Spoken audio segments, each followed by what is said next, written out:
We can leave. Not so fast. Paul and Silas stay at the doors of the jail, and the suicidal jailer comes, and he's surprised that they're still there. And they have a conversation about the grace and mercy of God in Jesus Christ, and then the jailer invites them back to his house, where at the door they continue to converse about grace and what this means. In 1 Corinthians 16:9, it famously describes how instead of rushing to Corinth, where the people were friendly to the Apostle Paul, he plans to remain in Ephesus, and here's the text in the NRSV, where a wide door for effective work has been opened to me. A wide door for effective work. And then this is the line that gets me. Where there are many adversaries. Think about that. A wide door, effective work, many adversaries. What does that suggest? Doors aren't necessarily places that are friendly. Remember, on the one side of the door, there is grace and celebration. On the other side of the door, there is adversarial fear and grief. In one of her books, Anne Lamott describes an experience of going to worship. You guys, have you heard of Anne Lamott?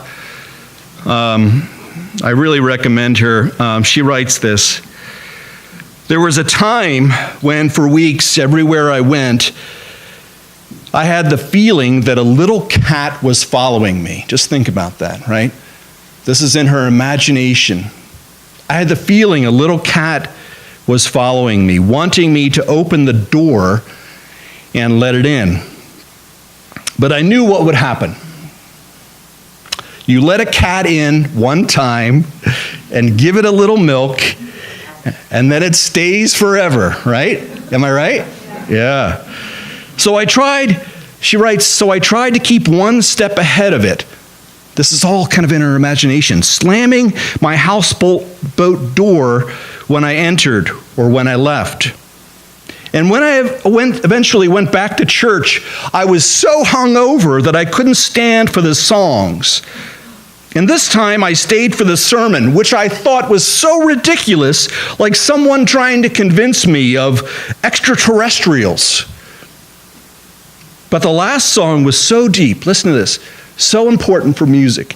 The last song was so deep and raw and pure, I could not escape.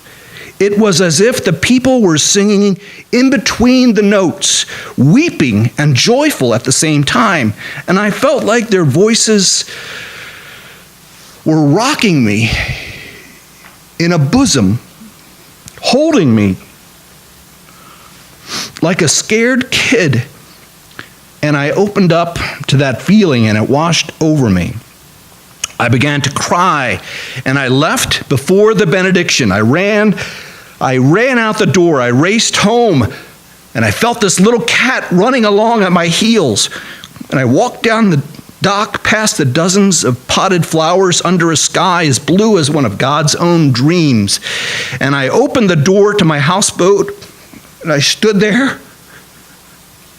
And I hung my head, and I said, I quit.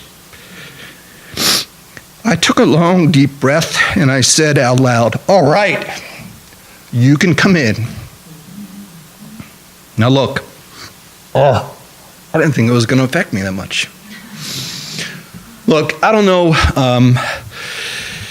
if you know much about my experience, but in 2011, we were called here earlier, 2006, to start a new church, much like this one, right? Latah Valley Presbyterian Church. In 2011, after 5 years, I was tired. I mean, I was just so worn out, right, with kind of doing church, right? So years prior to that, Cheryl and I met at Princeton Theological Seminary, and we were trained in one simple formula. Do you know what the formula is for church leaders? It's this. Do whatever you can, use whatever skills you have to get the people in the doors and sit their butts in the pews. And then what you do is you count them. How many do we have? Right. Now you do that long enough and you begin to see how vacuous that is, right?